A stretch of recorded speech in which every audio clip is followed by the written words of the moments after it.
Bismillah. Assalamualaikum warahmatullahi wabarakatuh. Alhamdulillah. Tidak pernah berhenti lisan kita memuji Sang Pencipta Allah. Sebagai seorang muslim, kita sangat yakin kalimat la ilaha illallah, la ma'buda bihaqqin illallah. Tidak ada Tuhan yang berhak disembah di langit dan di bumi kecuali Allah. Allah adalah zat yang maha kuat, maha adil, maha bijaksana, sebenar-benar raja. Dia meluaskan rahmatnya bagi semua yang beriman, dan juga siksanya amat keras bagi orang-orang yang membangkang dan kufur. Allah dengan kemahasempurnaannya telah memudahkan kita agar berhubungan langsung dengannya dengan kalimat yang sangat mudah untuk diucapkan, penuh dengan berkah, yaitu Alhamdulillah. Maka jadilah orang yang selalu membasahi lidah dan bibirnya dengan kalimat ini. Selanjutnya kita panjatkan salam hormat kita kepada manusia terbaik, manusia yang telah membawa kepada kita hukum halal haramnya Allah, sehingga kita punya panduan hidup. Kita tahu mana yang boleh, mana yang tidak boleh, mana yang diperintahkan dan mana yang dilarang oleh Sang Pencipta Allah. Manusia yang telah dipilih langsung oleh Allah untuk menutup risalah langit. Tidak ada lagi Nabi dan Rasul setelahnya. Manusia yang telah Allah perintahkan untuk dijadikan sebagai suri tauladan. Karena memang manusia terbaik ini telah sukses menjadi seorang suami, ayah, anak, menjadi seorang murid karena pernah belajar dari Jibril alaihissalam, menjadi guru, dan juga menjadi sahabat, pakar ekonom, saudagar yang sukses, dan juga seorang politikus yang membangun negara di atas asas wahyu Al-Quran dan Sunnah. Siapa yang mengikutinya, menjadikannya sebagai suri tauladan, maka buah tidak akan jauh dari pohonnya, juga pasti akan mendapatkan kesuksesan. Dan juga mengucapkan salam hormat kepadanya satu kali saja dibalas oleh Allah Subhanahu wa ta'ala dengan 10 kali rahmat. Dan rahmat Allah maknanya luas, masuk dalamnya pengampunan dosa, peninggian derajat, dan pemenuhan segala kebutuhan.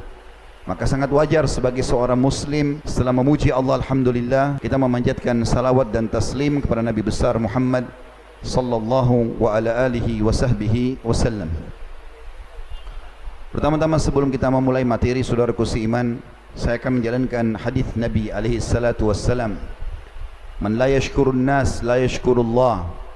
Siapa yang tidak berterima kasih pada manusia, maka berarti belum berterima kasih kepada Allah. Maka pada kesempatan ini saya mengucapkan jazakumullahu khairan kepada seluruh jajaran yang telah menjadi penyebab terjadinya tabligh akbar ini, baik dari jajaran pemerintahan, pengurus masjid, seluruh panitia, dan juga sebagai tanda terima kasih saya, tadi ada di mobil saya dikasih oleh teman-teman panitia topi ini, dan dikatakan topi ini penghargaan. Maka sebagai tanda terima kasih saya akan pakai sekarang. Bismillah. Kemudian selanjutnya kita akan menyampaikan sebuah poin penting dalam setiap kegiatan setiap muslim, mengejar keutamaan sebuah ibadah. Dan keutamaan yang sedang kita maksudkan adalah keutamaan majlis ilmu. Saudaraku seiman, tidak usah lihat siapa yang menyampaikan, tapi apa yang disampaikan. Kalau yang disampaikan itu kalau Allah, kalau Rasul, Allah telah berfirman, Rasulullah sallallahu alaihi wasallam telah bersabda, maka ambillah. Pasti benar, karena wahyu langsung dari Sang Pencipta Allah. Dan kalau seorang muslim ingin termotivasi mengerjakan sebuah ibadah, maka kata kuncinya sederhana, cari tahu janji Allah di ibadah itu, yaitu kalau bahasa ceramahnya fadilah. Siapa di antara kita ingin supaya rajin sholat malam misalnya, maka sebelum dia kerjakan sholat malam, dia tinggal mencari keutamaan sholat malam, karena wahyu berbicara dengan hati manusia. Maka dengan izin Allah dia akan termotivasi untuk mengerjakan sholat malam. Tarik itu ke semua ibadah. Ingin rajin baca Quran, baca keutamaan Al-Quran, haji dan umrah, bakti dengan orang tua, semua ibadah cari tahu keutamaannya, karena itu akan mendongkrak dan memotivasi kita untuk mengerjakan. Sebagaimana juga saudaraku seiman, kalau kita ingin meninggalkan sebuah dosa, pelanggaran agama, maka kata kuncinya adalah membaca ancaman Allah. Kalau kita baca misalnya tentang, oh ternyata orang berzina itu dihukum seperti ini, orang riba dihukum seperti ini, dan semua dosa-dosa kita baca, maka secara otomatis dengan izin Allah kita akan meninggalkan dosa itu. Karena kita niatnya sekarang majelis ilmu teman-teman, maka kita perlu sedikit mengingatkan tentang keutamaan majelis ilmu. Butuh poin sederhana, ikhlas karena Allah Subhanahu wa taala. Bagi tadi yang hadir di sini karena diajak oleh temannya, ikhlaskan karena Allah, bukan karena teman mengajak. Bagi yang datang ke sini hanya sekedar ingin testimoni saja, mau ngetes, enak gak sih hadir di majelis ilmu? Ganti niatnya sekarang sebelum kita memulai karena Allah. Bagi yang datang hanya seremoni saja, meramaikan majelis, diganti niatnya karena Allah Subhanahu wa taala. Yang tidak enak sama atasannya, orang tuanya, mertuahnya, lingkungannya, maka semua harus diganti karena Allah Subhanahu wa taala. Kapan niatnya bukan karena Allah, tidak akan ada keutamaannya. Di antara keutamaan majelis ilmu, hadis hasan diriwayatkan oleh Al-Baihaqi, kata Nabi SAW, siapa yang keluar menuntut ilmu ikhlas karena Allah, akan dicatatkan baginya pahala haji lengkap. Seperti kita sudah menyelesaikan ibadah haji yang biayanya besar, waktunya lama, butuh energi. Juga dalam hadis yang lain, hadis sahih, kata Nabi SAW, kalau orang duduk di majelis ilmu, maka sebelum mereka bubar, para malaikat akan berkata, bubarlah dalam kondisi dosa-dosa kalian diampuni, dapat pahala haji, dapat pengampunan dosa.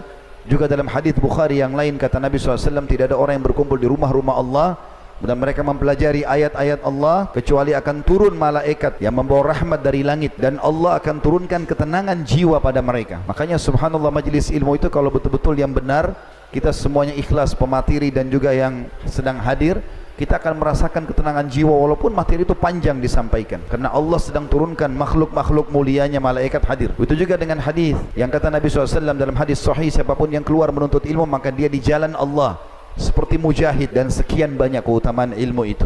Baik teman-teman sekalian, itu mukaddimahnya, pembukaan kenapa saya membahas masalah kaya dengan bersedekah. Sedekah sendiri sebenarnya itu satu kosakata dengan sedekah atau sidq, jujur. Ya. Kenapa kok sedekah itu dipakai di sesuatu yang kita keluarkan? Imam Nawawi rahimahullah menjelaskan masalah itu. Beliau mengatakan disebut sebagai sedekah apapun yang dikeluarkan di jalan Allah, dari baju, makanan, pakaian, kendaraan, karena ia merupakan bukti atas kepercayaan pelakunya atau kebenaran, dalam bahasa Arabnya sidq, terhadap keimanannya, baik lahir maupun batin.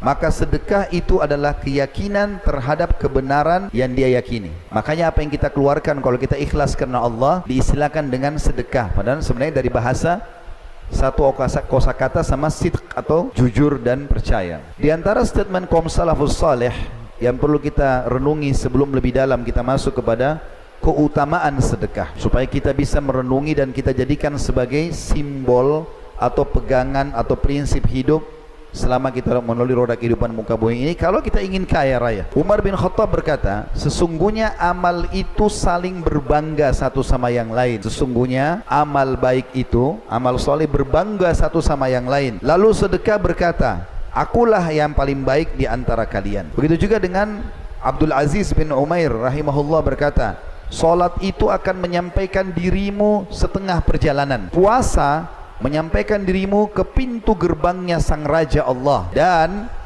sedekah akan menyampaikan dirimu ke hadapan sang Raja itu. Juga Yahya bin Mu'adz berkata rahimahullah, tidaklah aku mengetahui suatu biji yang mengimbangi gunung dunia kecuali sedekah. Begitu juga Asy-Syu'bi berkata rahimahullah, barang siapa yang tidak memperlihatkan bahwa dirinya lebih butuh kepada ganjaran sedekah daripada seorang fakir yang butuh kepada sedekah itu sendiri, maka dia telah membatalkan sedekahnya dan telah memukul wajahnya sendiri dengannya. Jadi teman-teman, kalau ada orang datang minta kepada kita, kita wajib menanamkan sebagai seorang muslim, kalau kita lebih butuh kepada dia daripada dia butuh kepada kita. Makanya ada orang tidak paham konsep ini. Mereka justru kalau kedatangan orang miskin, mukanya cemberut duluan, karena bagi dia tadi konsep kapitalis, kasih berarti berkurang. Kalau saya mau kaya, saya nabung. Islam datang mengatakan beri, kau akan kaya. Maka sekarang kita pahami bagaimana salafus saleh mengatakan. Asy-Syu'bi mengatakan kalimat mulia, kalau ada orang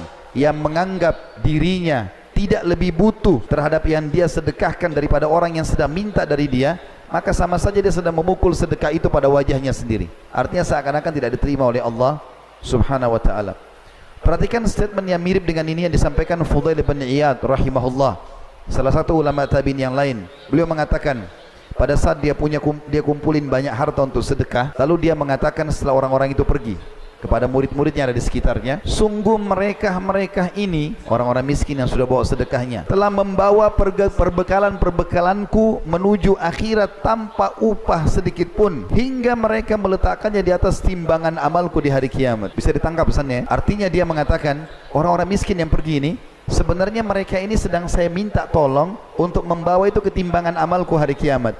Tidak ada upahnya, karena uang itu cuma dipakai beli baju, beli makan, habis. Tapi saya dapat nilainya. Begitu mereka memahami, jadi apa yang dia keluarkan kebaikan buat dia. Abdullah bin Mas'ud radhiyallahu anhu mengatakan dalam statement yang mulia, siapa di antara kalian yang bisa meletakkan hartanya di langit, maka lakukanlah, karena tidak akan pernah dijangkau oleh tangan pencuri dan tidak akan rusak dimakan oleh rayap. Ya, sedekah. Juga Al-Laits bin Sa'ad rahimahullah berkata, barang siapa yang telah mengambil dariku satu sedekah, aku kasih ke orang, atau hadiah, maka hak dirinya atas diriku adalah lebih besar daripada hak diriku atas dirinya, karena dia telah menerima apa yang telah aku korbankan kepada Allah. Kalau ada orang aku kasih sedekah, maka dia lebih berhak aku hormati, karena dia telah membawa amalku ke hadapan Allah. Ali bin Abi Thalib berkata radhiyallahu anhu, barang siapa yang telah diberikan harta oleh Allah, maka hendaklah ia menyambung kekerabatan dengannya. Justru dia bersedekah, bantu kerabat-kerabatnya, memperindah jamuan untuk tamunya sebagai bentuk titipan dari Allah, menolong orang yang membutuhkan, membebaskan tawanan, ibnu sabil,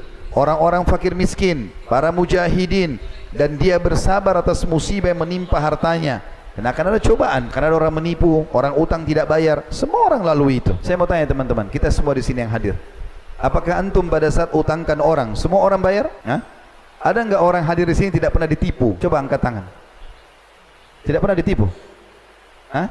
Pernah. Yang saya tanya orang yang tidak pernah ditipu. Saya mau kasih mikrofon supaya cerita bagaimana pengalamannya selama hidup, dari kecil sampai sekarang nggak pernah ditipu orang. Semua orang lalui itu. Ada cobaan dalam harta. Lalu dikatakan karena dengan perkara-perkara itu, kata Ali, dia akan memperoleh kemuliaan dunia dan juga akhirat. Dan sebagai penutup di poin ini ya, poin masalah pernyataan kaum salafus saleh berhubungan tentang masalah pemahaman sedekah adalah pangkal kaya, maka Abu Hatim berkata rahimahullah, bakhil itu pelit ya, tidak mau bersedekah, itu adalah sebuah pohon di neraka, sebuah pohon di neraka, sedang ranting-rantingnya ada di dunia. Maka barang siapa yang bergelantungan pada salah satu dari ranting-ranting itu, niscaya ia akan menjerumuskannya ke dalam neraka. Bakhil, pelit, ini subhanallah perusak kehidupan. Rumah tangga tidak akan langgeng, persahabatan tidak akan langgeng, partner bisnis tidak akan langgeng. Tidak akan bisa kita meraih cinta manusia, cinta juga Allah dengan bakhil. Mustahil. Karena orang pelit tidak disukai oleh orang, tidak disukai juga oleh Allah subhanahu wa ta'ala. Kata beliau, niscaya kalau dia berpegang pada bakhil itu, berarti dia berpegang pada ranting di neraka, akan membawanya ke neraka. Sebagaimana kedermawanan royal keluarkan di jalan Allah adalah sebuah pohon di surga, di mana ranting-rantingnya berada di dunia, dan barang siapa yang bergelantungan pada salah satu ranting-rantingnya itu, niscaya ia akan membawanya ke surga, dan surga adalah tempat orang-orang dermawan. Yang paling pertama teman-teman sekalian, sebelum kita masuk ke 9 poin manfaat daripada bersedekah, dan salah satunya adalah judul kita, kaya dengan bersedekah itu sendiri, dan kita sebutkan dalilnya insyaallah. Kita perlu dulu menjelaskan hal yang mendasar sekali. Ada perbedaan antara zakat dengan sedekah. Kalau zakat, fungsi utamanya adalah pensucian harta. Kalau sedekah, untuk memperbanyak harta. Jadi beda fungsi. Zakat memiliki syarat-syarat. Syarat utamanya adalah haul, masa setahun. Dan teman-teman menentukan sendiri haul itu. Misalnya, sekarang menjelang Ramadan nih, teman-teman niatkan di masjid ini, haul saya Ramadan tahun lalu. Berarti Ramadan sekarang seperti kita tutup buku. Semua tabungan atau simpanan dan investasi dinilai kalau mencapai syarat kedua nisab, kadar minimal 85 gram emas, maka dikeluarkan 2,5%-nya. Berarti ada syarat haul 1 tahun, ada syarat nisab. Nisab itu batas minimal 85 gram emas, dan juga ada persentasenya 2,5%. Kalau zakat, kalau sedekah nggak ada. Mau sedekah tiap hari boleh, tidak ada juga kadar minimalnya, tidak ada persentase minimal gitu kan, atau jumlah yang ditentukan, karena dia lebih luas. Kenapa saya jelaskan ini teman-teman sekalian? Karena ada di antara umat Islam kita di Indonesia, mereka Masya Allah punya harta banyak. Idul Fitri, menjelang Idul Fitri atau Ramadan sibuk mengeluarkan zakat. Hitung zakatnya keluarlah misalnya, karena kaya raya punya zakat misalnya 1 miliar. Tapi yang dia lakukan adalah dia tidak menghabiskan zakat itu di masa haulnya. Kalau haulnya Ramadan, yang paling afdal habiskan di Ramadan. Tapi banyak orang tidak, karena zakatnya besar, disimpan di rumah, dicicil dalam setahun, sehingga dia tidak sedekah lagi. Yang dia keluarkan hanya zakat, padahal beda fungsi. Makanya kita jalankan dua-duanya, zakat iya, sedekah iya. Baik, kita akan masuk teman-teman sekalian, manfaat dari sedekah itu sendiri. Yang paling pertama adalah dia berfungsi melipat gandakan harta dan sekaligus mensucikan jiwa juga. Walaupun zakat lebih fokus kepada pensucian harta. Mungkin dalam setahun, pada saat kita jual baju, kita jual makanan, kita kan tidak tahu konsumen ini bawa uang halal atau uang haram, maka zakat membersihkan itu.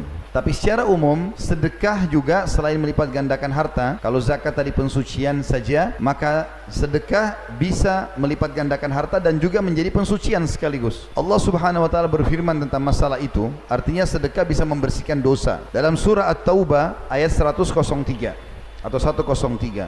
Bunyinya, a'udzubillahi minasyaitonir rajim, khudh min amwalihim sadaqatan tutahhiruhum wa tuzakkihim biha wa shalli alaihim inna salataka sakanun lahum wallahu sami'un alim. Ambillah sedekah dari sebagian harta mereka, yang dengan sedekah itu kamu membersihkan dan mensucikan mereka, dan berdoalah untuk mereka hai Muhammad, sesungguhnya doamu itu menjadi ketentraman jiwa bagi mereka, dan Allah maha mendengar lagi maha mengetahui. Jadi dari ini menjelaskan kepada kita bahwasanya bisa mensucikan diri.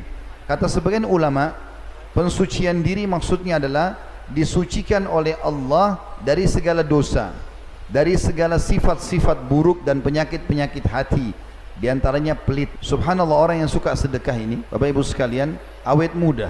Kok bisa awet muda Ustaz? Karena orang yang biasa sedekah kan biasa memberi. Orang yang biasa memberi, maka sudah tidak ada lagi ketergantungan dengan hartanya. Walaupun dia kehilangan harta, maka dianggap biasa sama dia, karena dia sudah biasa mengeluarkan. Beda dengan orang yang bakhil, maka hilang satu barang saja itu akan dikenang bertahun-tahun. Hilang handphone 10 tahun pun masih diingat. Hilang pulpen setahun itu terus dibahas. Orang kalau suka sedekah, hilang handphonenya, pembersihan dosa, beli baru, selesai. Awet muda dia. Yang kedua teman-teman sekalian, sedekah ini adalah bukti ketundukan kepada Allah dan Rasulnya, bentuk keimanan, dan terlalu banyak ayat yang menjelaskan tentang masalah sedekah ini. Kita akan menyebutkan misal contoh ayat-ayat yang berhubungan dengan masalah jihad. Hampir semuanya ayat-ayat yang sekian banyak itu Allah mulai dengan bi amwalikum wa anfusikum.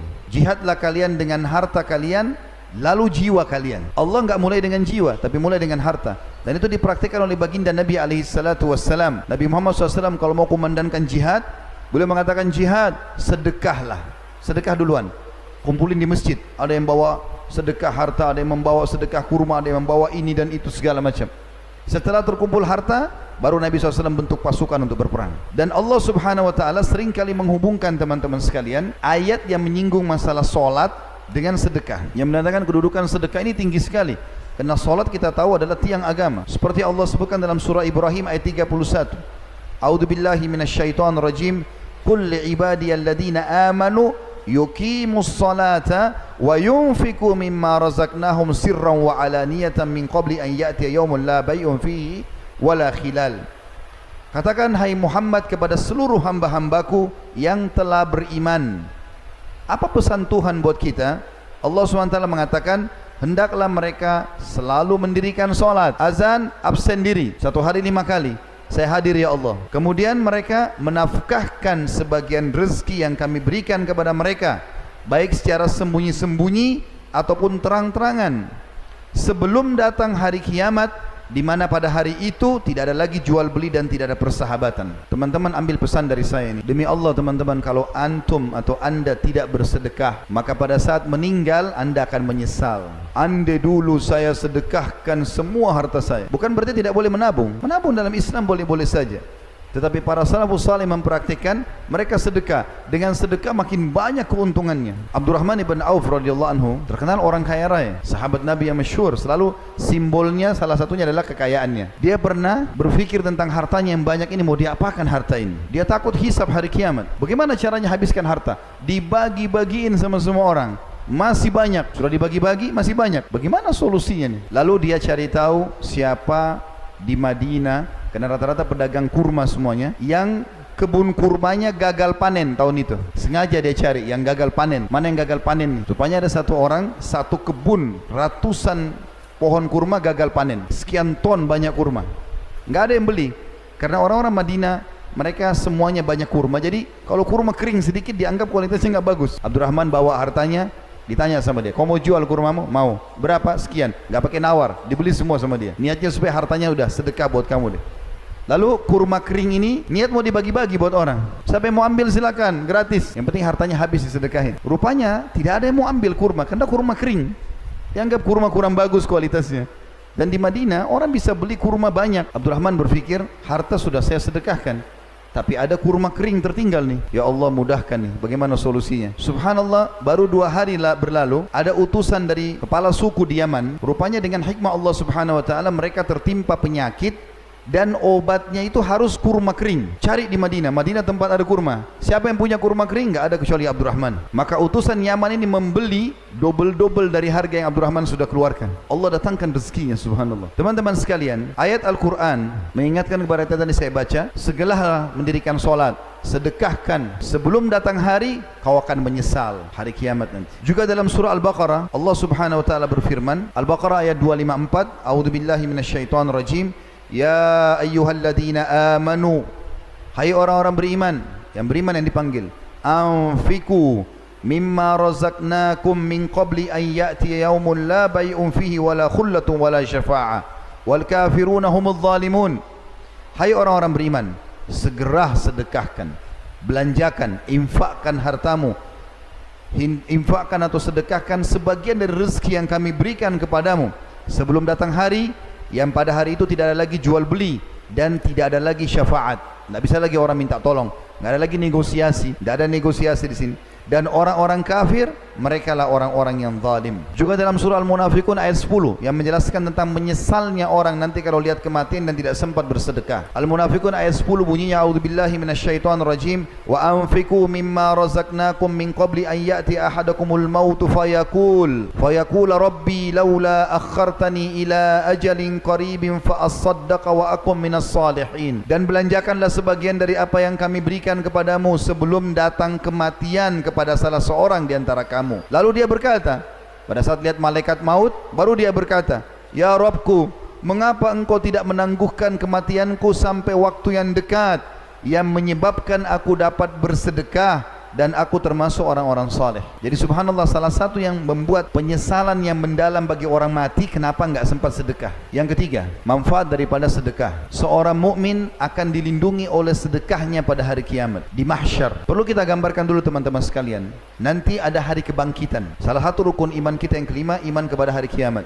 Rentetannya adalah paketnya dari kematian, prosesi kematian, ketemu dengan malaikat maut, dicabut terus segala macam, masuk di kuburan, kehidupan alam barzah, taman dari taman surga kalau orang beriman, atau lubang dari lubang neraka kalau orang kafir atau fasik. Kemudian hari kebangkitan, Allah SWT bangkitkan kita sebagaimana sabda Nabi SAW, Allah akan turunkan hujan dan akan menimpa tulang-tulang ekor kalian sehingga kalian tumbuh seperti tumbuhnya tanam-tanaman atau sayur-sayuran. Lalu ada hisab, timbangan amal, baik atau buruk. Kalau baik dia selamat, kalau buruk maka dia akan dihukum. Lalu surga dan neraka. Paketnya hari kiamat. Nah di mahsyar nanti teman-teman, kita semuanya akan berdiri di mahsyar dan itu sangat panas. Karena kata Nabi SAW bahwasanya pada saat itu matahari akan berjarak 1 mil saja. 1 mil. Kalau kita hitung 1 mil itu ukuran yang kita pakai sekarang, mungkin 1,5 kilometer atau lebih sedikit jaraknya. Sekarang kan jutaan kilometer jaraknya. Sudah panasnya luar biasa. Apalagi hari-hari sekarang kita bisa rasakan cuaca yang panas. Bagaimana kalau 1,5 kilo? Bahkan sahabat yang merawi hadis mengatakan, saya demi Allah tidak tahu apakah 1 mil itu jarak ukuran yang biasa kita ukur, atau 1 mil istilah yang dipakai oleh wanita untuk meletakkan celak di matanya. Jadi biasa kalau perempuan mau pakai celak, kan ada kayunya ya, ada alatnya itu. dicelupin di celaknya, kemudian dekatkan dengan bulu matanya. Kalau dia sudah letakkan dekat bulu matanya seperti ini untuk digosok gitu, maka ini namanya mil dalam bahasa Arab juga. Bisa saja seperti itu. Makanya Nabi SAW mengatakan dalam hadis yang sahih, ya'rukun nasu yaumal qiyamah hatta yadhhabu arakuhum fil ardi 70 dhira'a wa yuljimuhum hatta yabluga adhanahum. Pada hari kiamat manusia akan berkeringat hingga ngalir sejauh 70 hasta keringat mereka, dan akan menenggelamkan mereka hingga mencapai telinga mereka. Ibnu Hajar rahimahullah menanggapi hadis ini sambil mengatakan, barang siapa yang memperhatikan kondisi tersebut, bahwasanya orang akan ditenggelam dengan keringatnya. Bahkan dalam hadis lain dikatakan orang akan tenggelam dengan keringatnya sesuai dengan kadar dosanya. Ada yang tenggelam sampai mata kakinya, ada yang tenggelam sampai lututnya, ada yang sampai perutnya, ada yang sampai tenggorokannya, dan ada yang tenggelam sampai seluruh tubuhnya. Tapi orang lain enggak kena, dia sendiri karena panasnya. Kata Ibnu Hajar rahimahullah, barang siapa yang memperhatikan kondisi tersebut, niscaya ia akan mengetahui betapa besarnya goncangan pada hari itu, di mana neraka mengelilingi tanah padang mahsyar dan matahari didekatkan sekitar 1 mil jaraknya dari kepala manusia. Maka bagaimana kondisi panasnya bumi pada saat itu? Dan keringat mereka akan mengalir pada padang Sahara hingga mencapai 70 hasta, berarti sekitar 30 meter dalamnya. Padahal setiap manusia tidaklah menempati sebuah tempat sebatas tanah yang dia pijak saja. Dan bagaimana kondisi manusia pada saat itu dengan keringat dan peluh mereka, padahal mereka berbeda-beda kadar peluhnya, belum asin, belum bau, segala macam. Sesungguhnya hal itu adalah satu perkara yang membuat akal berkesima, dan manusia sangat membutuhkan naungan pada saat itu. Oleh karena itu perlu kita renungi hadis Uqbah bin Amir radhiyallahu anhu. Setelah tahu keadaan mahsyar begitu, Uqbah bin Amir meriwayatkan sebuah hadis radhiyallahu anhu bahwasanya Nabi SAW bersabda, kullu mri'in fi dhilli sadaqatihi hatta yufsala bainan nas, au qala hatta yuhkamu atau yuhkama bainan nas. Setiap orang pada hari kiamat nanti di mahsyar, di mana sangat panas, orang tenggelam dengan keringatnya sendiri, dibawa naungan sedekahnya hingga manusia diadili oleh Allah Subhanahu wa taala.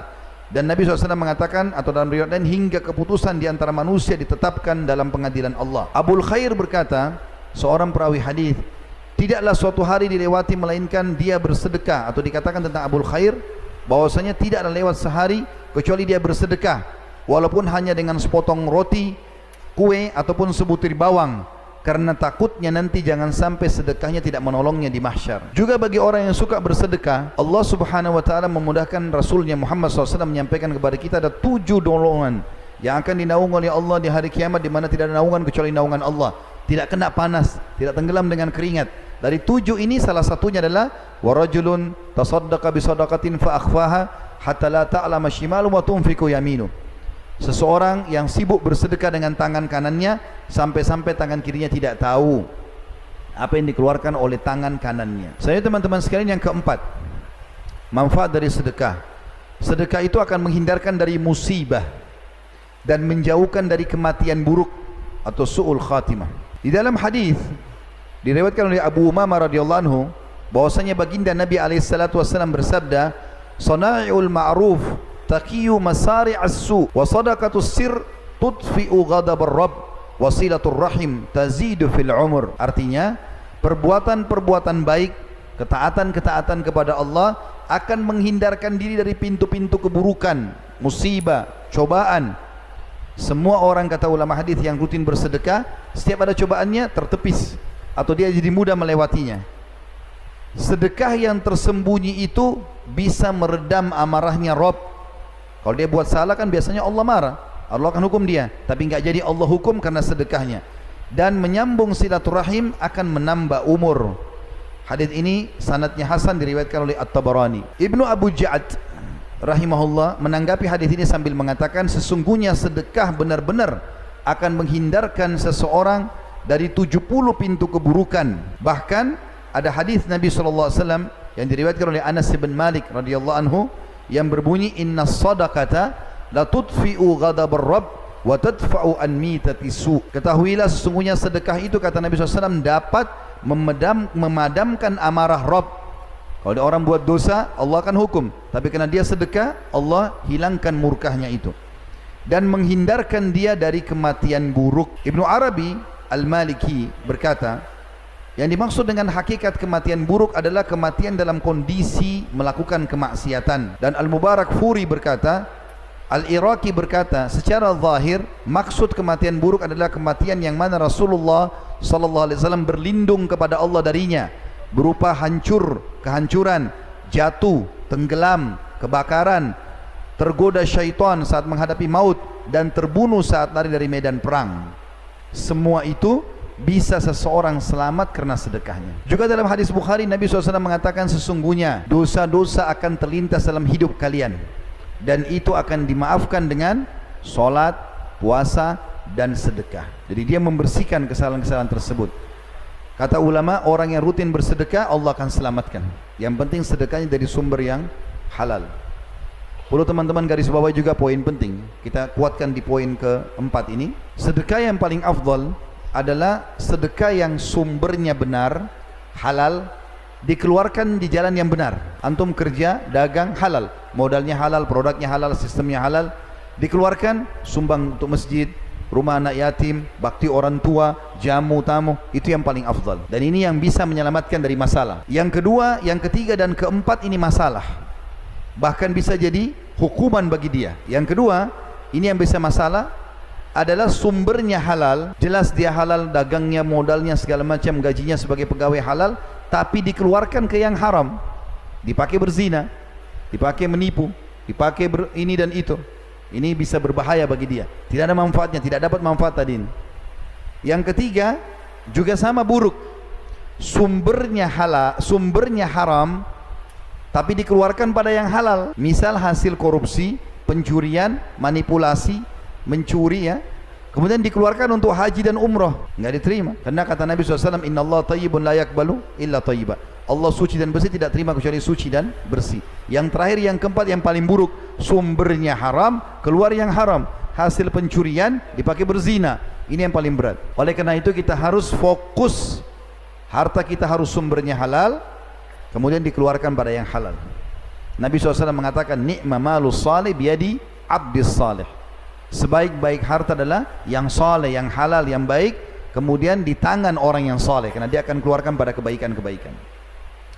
Yang kelima, sedekah itu akan menjadi bukti tentang keimanan dan saksi pada hari kiamat. Disebutkan dalam sebuah hadis Nabi SAW, dan hadis ini diriwayatkan oleh Imam Muslim, at-tuhuru syatrul iman, walhamdulillahi tamla'ul mizan, wa subhanallahi walhamdulillahi tamla'ani atau tamla'a atau tamla'u ma bainas samawati wal ard, was-salatu nur, was-sadaqatu burhan, was-sabru diya, wal Qur'anun hujjatun laka aw alaik.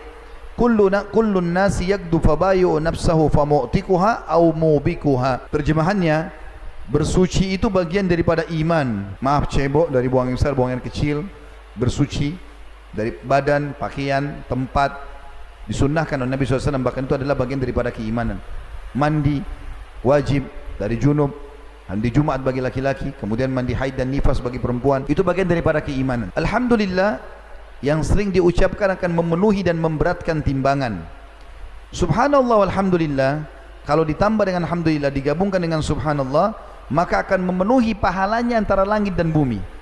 Seringnya orang mengucapkan subhanallah alhamdulillah gitu kan. Kemudian solat itu akan menjadi cahaya, sedekah itu akan menjadi bukti dan saksi pada hari kiamat. Sabar itu pelita hidup, sedangkan Al-Quran itu adalah hujjah untuk memberimu pahala kalau kau baca dan amalkan, dan hujjah akan menghukummu apabila kau mengabaikannya. Ingatlah kata Nabi SAW, setiap manusia berusaha dan menjual dirinya, maka di antara mereka ada yang membebaskan dengan kebaikan dan ada yang menghancurkan dengan kemaksiatan. Saksi bahasan kita, as-sadaqatu burhan. Sedekah itu adalah bukti nyata tentang keimanan dan akan jadi saksi pada hari kiamat. An-Nawawi berkata rahimahullah menanggapi hadis ini, bahwa sedekah itu hujjah atau argumentasi yang sangat kuat untuk menyelamatkan diri dan dalil atas keimanan pelakunya, karena seorang munafik tidak akan melakukannya karena ia tidak meyakininya, Lalu barang siapa yang bersedekah, maka dapat diambil sebagai bukti keimanannya. Yang keenam, sedekah itu adalah tebusan untuk menyelamatkan seseorang dari api neraka. Beranjak daripada sebuah riwayat yang sahih bahwasanya Nabi SAW bersabda, Nabi Yahya alaihissalam pernah berkata kepada kaumnya, wa amurukum bis sadaqah, aku perintahkan kalian untuk bersedekah, rutinkan dan jangan perhitungan dalam masalah itu. Fa inna mathala dzalika kamathali rajulin asarahul adu fa awsaku yadahu ila unukihi wa qaddamuhu liyadribu unuqah. Karena perumpamaan seseorang nanti hari kiamat seperti orang yang sedang ditawan oleh musuh, lalu kedua tangannya dibelenggu di lehernya dan mereka membawanya untuk dipenggal lehernya. Faqal ana afdihi minkum bil qalili wal katsir fafada nafsahu minhum. Lalu kemudian dia berkata, aku akan menebus kalian dengan harta-hartaku ini. Lalu kemudian dia terus menebus hartanya atau dirinya sampai Allah selamatkan dia. Dan ini sebuah keutamaan tersendiri karena Allah Subhanahu wa taala menyelamatkan dia. Riwayat ini diriwayatkan Tirmidzi dan dikatakan sanadnya hasan. Ibnu Qayyim berkata rahimahullah menanggapi hadis ini, hal ini juga merupakan perkataan yang mana burhannya, bukti nyatanya adalah keberadaannya, dan dalilnya, maksudnya orang kalau lakukan itu bukti tentang keberadaannya, dan dalilnya adalah kejadiannya. Karena sedekah itu memiliki pengaruh yang menakjubkan dalam hal menolak berbagai macam bencana, walaupun dari seorang yang jahat atau seseorang yang berbuat zalim, bahkan dari seorang kafir. Karena Allah Ta'ala akan menolak darinya berbagai macam bencana dengan sedekah. Hal ini adalah suatu perkara yang telah dimaklumi di antara manusia, baik yang terpelajar maupun yang tidak terpelajar. Ini perkataan Ibnu Qayyim rahimahullah, diambil dari sebuah buku namanya Al-Wabil As-Sayyib di jilid 1 halaman 49. Selanjutnya teman-teman sekalian, yang ketujuh ya, Allah Subhanahu wa taala akan mengganti sedekah itu. Dan ini yang menjadi inti bahasan kita tadi, judulnya kaya dengan bersedekah. Allah berfirman teman-teman sekalian berhubungan dengan masalah Allah akan mengganti itu. Di dalam firman-Nya surah Saba ayat 39, A'udzubillahi minasyaitonir rajim. Qul inna rabbi yabsutur rizqa liman yasha'u min ibadihi wa yaqdiru lah. Wa ma anfaqtum min syai'in fahuwa yukhlifu wa huwa khairur raziqin. Artinya, katakan hai Muhammad kepada hamba-hambaku, sesungguhnya Tuhanku melapangkan rezeki bagi siapa yang dikehendakinya di antara hamba-hambanya, dan dia menyempitkan rezeki bagi siapa yang dikehendakinya. Dan barang siapa atau barang apa saja yang kamu nafkahkan, sedekahkan di jalan Allah, maka pasti Allah akan menggantinya. Dan dialah sebaik-baik pemberi rezeki. Semua yang kita keluarkan yang penting ke sumber halal, walaupun untuk kebutuhan kita pribadi, beli mobil, beli rumah, haji dan umrah, semuanya sebanyak apapun Allah akan ganti, selama memang itu adalah hal yang benar. Sebuah hadis qudsi menekankan masalah itu, hadis sahih riwayat Bukhari. Kata Nabi SAW, Allah berfirman, qala Allah tabaraka wa ta'ala, Allah yang maha berkah dan maha tinggi telah berfirman, ya ibna Adam, anfik unfik alaik. Wahai anak Adam, berinfak dulu di jalanku, aku akan berinfak kepadamu. Tidak akan pernah seseorang miskin kena sedekah. Dalam sebuah hadis Bukhari dan yang lain kata Nabi SAW, ma naqasa malum min sadaqah, tidak akan pernah berkurang harta karena bersedekah. Dan saya ajak teman-teman sekalian yang belum pernah berinfak dengan 10.000 rupiah, selama ini cuma 1.500, coba belajar 10.000. Yang sudah pernah 10.000, belum pernah, cari nilai yang antum belum pernah. 100.000 belum pernah, 10.000 sudah pernah, sekarang infak 100.000. Makin besar balasannya. Sudah pernah 100.000, cari 1 juta. Sudah pernah 1 juta, 10 juta. Pernah 10 juta, 100 juta. Pernah 100 juta, 1 miliar. Sahabat miliaran kalau berinfak, miliaran. 20 miliar, 30 miliar nilainya. Teman-teman kalau ikuti ceramah kami di YouTube, ada 40 lebih episode sahabat sudah kami bedah di Jakarta, Tablik Akbar. Hampir semua sahabat itu kalau yang kaya-kaya dan disebutkan tentang infaknya, kalau saya hitung dalam rupiah sekarang, sekian puluh ribu dinar emas, 20 miliar, 30 miliar. Tidak pernah miskin mereka. Ini resep ini. Kalau ada yang bisikin, nanti kalau kau keluarin kau mau makan apa, syaitan, jangan ikuti. A'udzubillahi minasyaitonir rajim. Tidak mungkin Allah dan Rasulnya salah.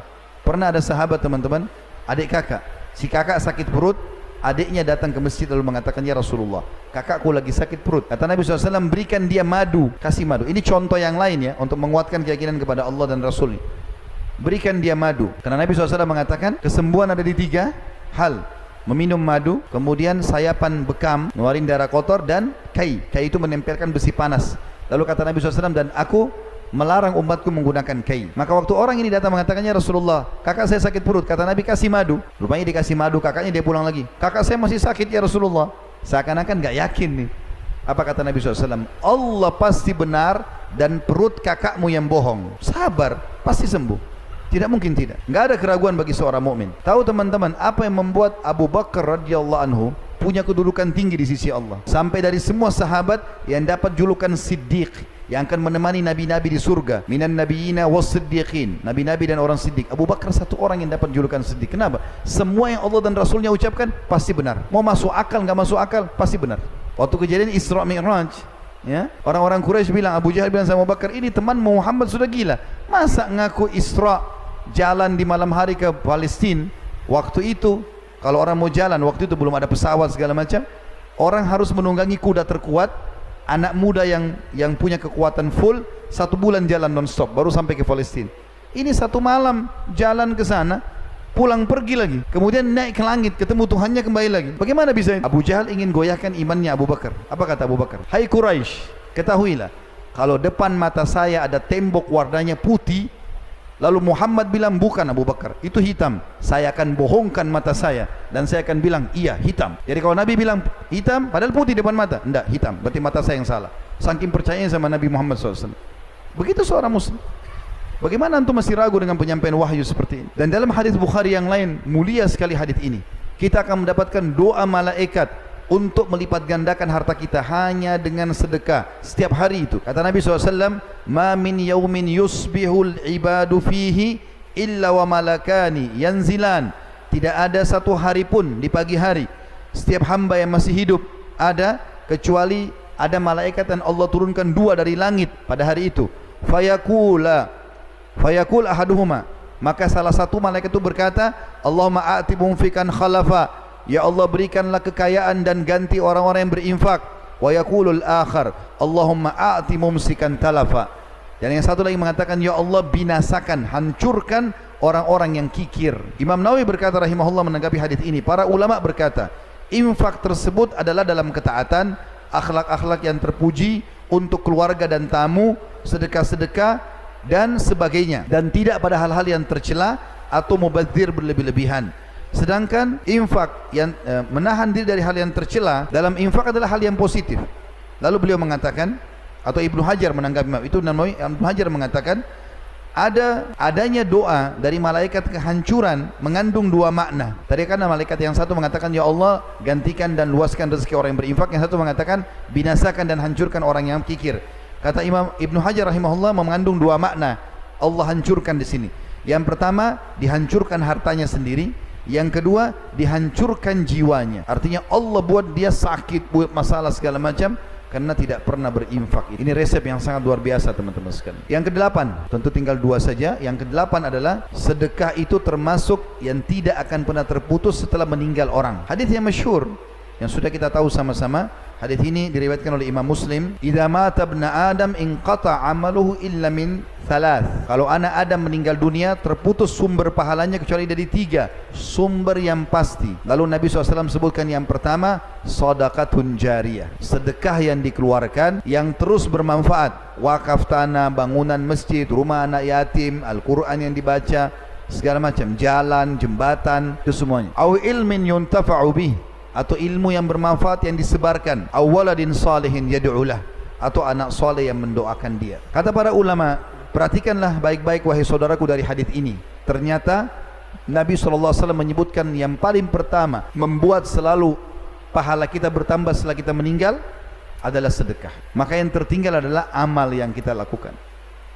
Makanya teman-teman sekalian, sebuah hal yang sangat mulia, kaum salafus salih, ya, itu selalu bersedekah. Dikatakan bahwasanya Abdullah bin Umar radhiyallahu anhuma setiap hari bersedekah walaupun hanya dengan sebutir bawang. Ada sebuah kisah unik dari Aisyah radhiyallahu anha ummul mukminin. Satu waktu beliau pernah berpuasa, lagi berpuasa, kemudian sudah mau menjelang buka puasa. Berapa saat lagi azan maghrib. Dia tanya pembantunya di rumah, ada makanan enggak? Kata pembantunya, tinggal roti ini, ada roti 1. Dan biasanya kalau orang lagi tidak punya makanan apa-apa, kalau ada ada harta biasanya pakai roti sama madu. Ini nggak ada, maka rotinya cuma dicelup di minyak saja supaya ada rasanya. Cuma ini ya Ummul Mukminin, roti ini sama minyak. Kata Aisyah radhiyallahu anha, tidak apa-apa, siapin untuk buka puasa. Menjelang berapa saat mau buka puasa nih, bayangkan tidak ada makanan, tidak ada apa-apa di rumah. Lalu kemudian ada orang ketuk-ketuk pintu rumah Aisyah radhiyallahu anha. Diketuk-ketuk. Setelah ketuk teman-teman sekalian, dibuka oleh pembantunya Aisyah.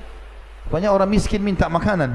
Maka kemudian pembantu ini bilang, Ummul Mukminin, ada orang miskin minta. Kata Aisyah, kasih roti itu. Jangan potong-potong, kasih semua. Tapi kita tidak ada untuk buka puasa. Kasih saja. Tidak usah khawatir. Dengan zat yang tidak akan pernah mati selamanya. Allah SWT. Kasih aja. Dikasih sama pembantu tersebut. Subhanallah, orang miskin itu dikasih. Baru berapa langkah dia jalan, belum hilang bayangannya, masih ada. Ada satu masyarakat Madinah ngirim ke rumah Aisyah, karena tahu Aisyah puasa, 1 ekor kambing. Pakai za'faran, wangi-wangian, roti gandum, nampan besar, bisa 20 orang makan. Kirim, ketuk rumah. Baru hitungan detik. Diketuk, dibuka sama pembantunya Aisyah. Kenapa? Ini ada makanan buat buka puasanya Ummul Mukminin. Maka pembantu itu bilang, Ummul Mukminin, ada makanan. Alhamdulillah, datangkanlah. Terima kasih, jazakallahu khair, pergilah orang itu. Lalu makanlah buka puasa mereka berdua. Setelah kenyang, masih banyak ini untuk 20 orang. Kata Aisyah sambil senyum, lihatlah, sesungguhnya kambing ini lebih baik daripada rotimu tadi. Allah akan balas teman-teman sekalian. Tidak usah khawatir. Bahkan Allah SWT mengatakan dalam Al-Quran, A'udzubillahi minasyaitonirrajim, Man ja'a bil hasanati falahu asyru amthaliha. Siapa yang melakukan satu perbuatan baik, maka pasti Allah akan balas dengan 10 kali lipat. Minimal itu. Minimal. Yang terakhir teman-teman sekalian adalah keutamaan yang ke-9. Sedekah itu bisa menghapuskan dosa-dosa. Sebagaimana hadis Muadz bin Jabal radhiyallahu anhu disebutkan dalam Sunan Tirmidzi dengan sanad sahih, Nabi SAW bersabda, As-sadaqatu tudfi'ul khati'ata kama yudfi'ul ma'un nar. Sedekah itu menghapus kesalahan sebagaimana air memadamkan api. Jadi ada dosa-dosa yang dimaafkan oleh Allah karena sedekah. Abdullah bin Abbas, Abdullah bin Umar radhiyallahu anhum ajma'in berkata, kalau aku punya perkara yang belum selesai atau doaku belum diijabah, maka aku sengaja keluar mencari orang miskin untuk aku bersedekah padanya. Dan dengan itu Allah Subhanahu wa taala memudahkan urusanku. Sekian banyak keutamaan teman-teman sekalian. Resep yang sederhana, sedekah. Kalau untuk menginvestasi yang sebenarnya, lihat tuh kantong-kantong investasi yang besar orang-orang miskin di sebelah rumah yang tiap hari minta makanan di pasar. Mereka tempat-tempat investasi yang besar. Tadi saya dengar ada penawaran untuk infak karpet masjid, untuk infak renovasi ini, untuk penyelesaian ini. Tadi ketua masjid sempat bilang sama saya, masjid ini kami bangun dengan swadaya masyarakat. Kesempatan teman-teman. Kata Nabi SAW, Man bana masjidan lillahi banallahu lahu baitan fil jannah. Siapa yang membangun masjid untuk Allah di muka bumi, Allah akan bangunkan istana baginya di surga. Istana di surga. Maka ada sahabat mengatakan, ya Rasulullah, tidak semua orang bisa berinfak sebesar itu. Maksudnya bangun masjid itu besar biayanya. Kayak ini kalau tidak salah sudah berapa? 22 miliar apa tadi dikatakan. Tidak semua orang bisa infak itu. Apa kata Nabi SAW? Pahala itu, istana di surga, akan dikasih oleh Allah walaupun orang membangun masjid di muka bumi, berinfak buat masjid hanya seperti sarang burung. Artinya kalau kita berinfak hanya bisa 10.000 rupiah, lalu digabungkan dengan uang-uang yang lain, dicampur jadi semen, jadi batu, kita juga dapat istana di surga. Dan Allah Maha Adil. Ini kalimat penutup saya. Allah Subhanahu wa taala Maha Adil teman-teman sekalian. Allah menilai sesuai dengan niat dan upaya kita. Pernah ada sahabat mengeluarkan infak 1 dirham, yang satu lagi 100 dirham. Beda jauh ini. 1 dengan 100. Maka Nabi SAW mengatakan, Allahu Akbar, Allah Maha Besar. 1 dirham mengalahkan 100 dirham. Artinya ini pahalanya lebih besar. Dengan suara keras. Maka sahabat ini mengatakan, ya Rasulullah, bagaimana kami memahami itu? Secara kuantitas jelas jumlahnya 100 lebih banyak daripada 1. Apa kata Nabi SAW? Karena yang berinfak, bersedekah 1 dirham tidak punya kecuali itu, maka Allah nilai dia bersedekah seluruh hartanya. Sementara yang berinfak 100 dirham punya banyak uang, sehingga 100 dirham itu kecil. Antum cuma punya uang 10.000 di kantong, nggak ada uang lagi. Antum infakkan, Allah nilai antum berinfak seluruh harta. Ada orang mungkin berinfak 100 juta, tapi uangnya 20 miliar. 100 juta jadi kecil nilainya. Maka Allah dengan kemahadilannya menilai seperti itu, dan akan membalas sesuai dengan kadar perbuatan kita. Oleh karena itu teman-teman, kaya itu diraih dengan sedekah. Allahu alam. Sebagai penutup, selalu kita doakan saudara kita di Palestina, di Syria, di Yaman, di Irak, di Myanmar, di Ahsa, dimanapun mereka berada sedang tertindas. Semoga Allah ikhlaskan niat mereka, terima para syuhada mereka, mulakan Islam di tangan mereka dan tangan kita semua, dan semoga Allah ikut sertakan kita bersama mereka di pahala, baik dengan doa, dengan harta, juga dengan jiwa kita. Dan semoga Allah dengan kemahamurannya menyatukan kita semua di surga firdausnya tanpa hisab, menyatukan dalam majelis ilmu yang mulia ini. Kalau benar pasti dari Allah, kalau salah dari saya mohon dimaafkan. Subhanakallahumma bihamdika asyhadu an la ilaha illa anta astaghfiruka wa atubu ilaik. Wassalamualaikum warahmatullahi wabarakatuh.